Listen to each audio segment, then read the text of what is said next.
15 is your minimum, okay? There's your same for your toilets. So you can see that in writing. Blah, blah, blah. Toilet compartments, my favorite, okay? This is bad enough we have to share the same space at the same time, okay? I don't know why. It seems to be appropriate, but most of the couples I know don't mind walking in on each other. I find that disgusting. But whatever, okay?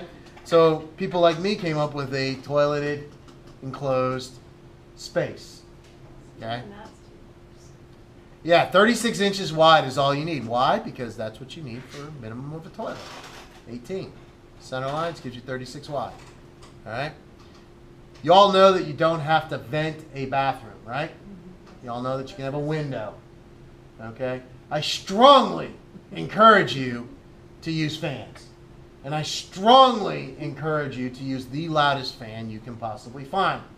Your clients are not going to be all on board with that. You need to explain to them that while somebody's doing their business, that sometimes less than desirable noises may be produced. The fan is designed to cover that. We spend lots of money on very expensive fans so they stay quiet. You really don't want them quiet, okay? So keep that in mind. I argue with my clients all the time over that. Seriously, you really want to do that? Fair enough. All right. And then invariably one of them calls and says, you'll never guess what happened. And I'll go, you had the toilet fan incident, didn't you? Storage, okay? Provide storage for things like toiletries, grooming, and all that stuff. Can never have too much of that. Recommend that they 15 to 48 inches above the floor. So that's what we're talking about. Okay, so it's 15 inches here to 48. Okay, you can see all that stuff there. There's your forward reaches for accessibility. 15 to 48 max. Okay, 48 if you got some kind of, 44 if you got some kind of intrusion. Protrusion, I guess is the word. Let's see, accessories, I think you all know about that. You have towel bars, toilet paper dispenser, toothbrush holder, soap dish, that kind of stuff you want to cover. Code requires that your toilet paper dispenser be 8 to 12 inches in front of the edge of the toilet bowl and 26 inches above the floor to the center line. Okay? That's a code requirement. So all those yahoos that stick it on the vanity right there by your backside because they got no place to put it, that's the problem. Okay? Code requires it. Accessibility for mirrors should be 40 inches above the floor to the bottom of it.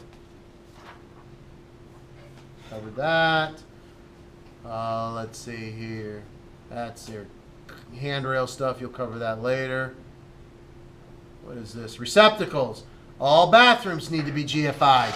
You should have a GFI at the sink for your hair blowers. Okay? Toothbrushes, you know, those electric things now that people buy, Sonicares or whatever. You know, you rich people. Cannot have one inside a shower. Well, here's a question for you. Why do we have those Tyvek tags attached to our blow dryers that says do not stand in a tub full of water and shower? Anybody want to know why we have those? Somebody did it. Exactly. In Chicago. Don't know why. All right, stupid people joke. A lady liked to blow dry her hair in the shower with the water running. Of course, she killed herself. Family sued the blow dryer company, and now we have those little tags that we can never get off. Everybody try to get one of them off? Doesn't come off very well. You got to cut them, and then they all stuck together and all that because they don't want to be sued. Okay? So when you think somebody stupid won't do it, they'll do it. Lawnmowers. Everybody see that little thing that don't stick your finger under a running lawnmower? Ultimately, we wound up with kill switches, right? Because some guy wanted to cut his hedges. So he picked up his lawnmower and lost his fingertips. Again, stupid people. I love it. They're all crazy. Lighting. You should have a general lighting in the bathroom. You should have task lighting. You should have lights in front of the mirrors so that it projects onto the body to cover any kind of shadows or to eliminate shadows. Okay? Ah, there it is, ventilation. Okay. Mechanical exhaust. You don't have to have one in Virginia. You have to have a window. Okay. But you should use the exhaust. Should never. Where did the bathroom one go? The bathroom light above the tub. The rule you just passed, 25. Yeah, but there should have been a graphic that showed the tub and the light. Oh, no, that's the shower. Anyway, should have some kind of heat in there. You can't have a pendant light over a tub. Why? You don't want somebody grabbing the pendant light while they're standing in a tub full of water, right? Now we go back to the Tyvek blow dryer issue. All right? So it has to be like above 80 inches. But why would you want a chandelier over your tub? Because it's nice. Again, 10% of the class feels like we should do something like that. It does create an interesting ambiance inside the bathroom, but it has to be above 80 inches. So that kind of defeats the purpose of it, unless you got one of those really high voltage ceilings. Just saw that on TV. Let me guess, HD TV. Yeah, probably. You're such a hater. Now you know why I hate it, because they're telling people to put chandeliers over their tubs. Okay? What's that? They're flush mounted shower lights, they're down lights, and they're rated for water areas. You can't rate something like that for a water area because of the exposed electrical wires inside that become accessible when you take a bulb out. If you grab a hold of that thing and fall, because that's going to be your natural reaction, you're going to pull that into the tub with you, and you run the risk of having electrical go in, whereas when it's flush, you can't grab a hold of it. Now, it gets into these ceiling fans that say rated for wet areas, okay? That's kind of an oxymoron concept because your bathroom's considered a wet area, and it's rated for it, but you need to read the fine print. They're going to tell you not for bathrooms. Codes usually don't allow you to put a bath unless it's a huge, unless you got a high ceiling. You know, as long as it sits above 80 inches, you're fine. But if it doesn't, then, you know, people put ceiling fans in their bathrooms. I've never understood that one either, but whatever. Outside. What's that? Outside. They're rated for outside is what they mean for that. Radiant floors. Really, really a good idea. Okay, so if you've ever had a radiant floor, you'll fall in love with them right away. The problem with radiant floors is they're not a lifetime warranty type thing. The transducer inside, the thermocoupler inside breaks. So when you specify a radiant floor, you want to put 2 or 3 of those thermocouplers in the wall so you can switch them over when they burn out.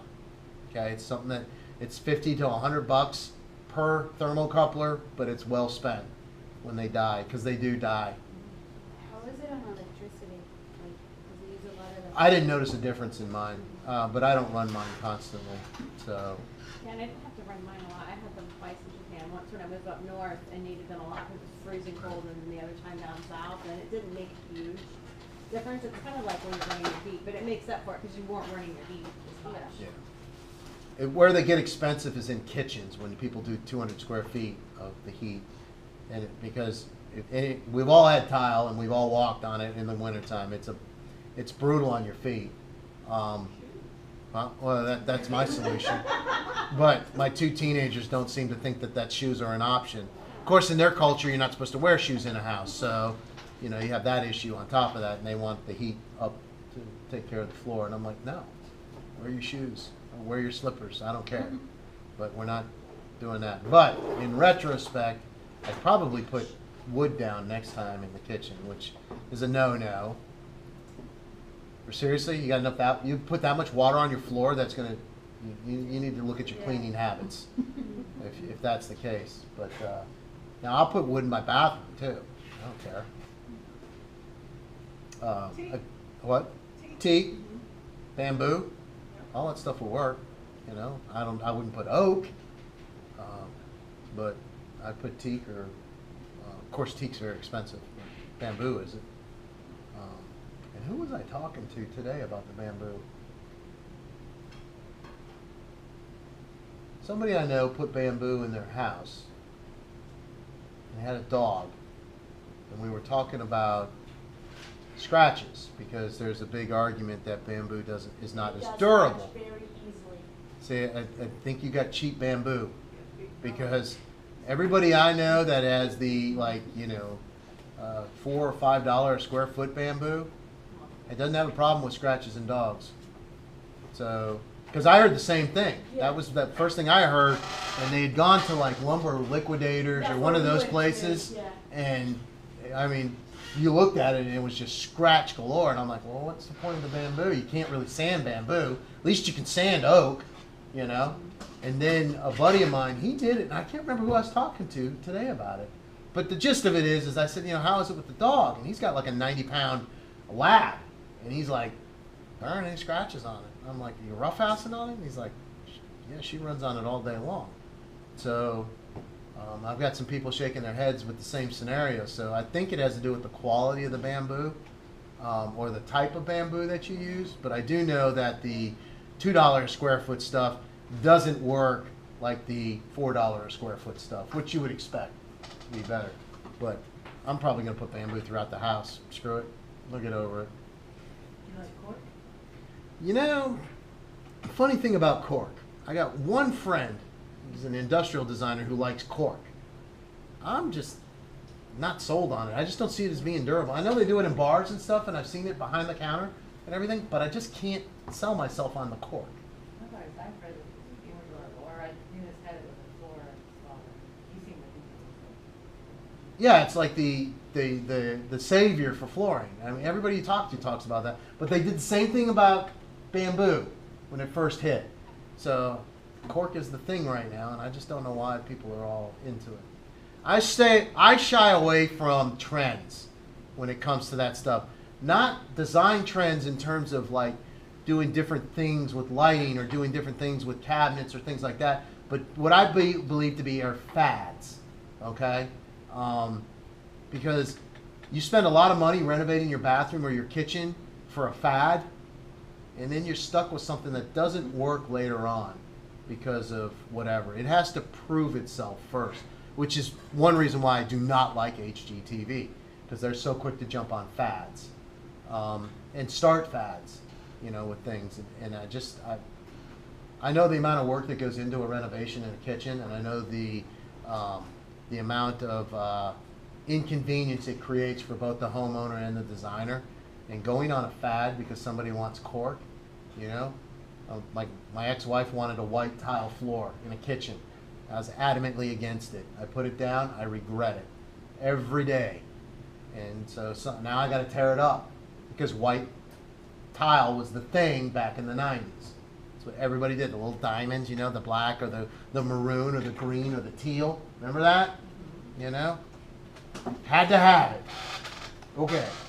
Now I'm stuck with dog hair and dirty paw prints and dropped orange juice and every other thing you can imagine. So that's my reason for staying away from fads. Anyway. All right, so we talked about all kinds of crazy stuff tonight. Next week, on Thursday, you should be ready to print your stuff, okay? You'll have all class to do that. I'll go through the cabinet assignment, okay? And on Tuesday, we'll have the actual test during class time. Any questions? I know, I told you it was a long lecture tonight. All right, have fun.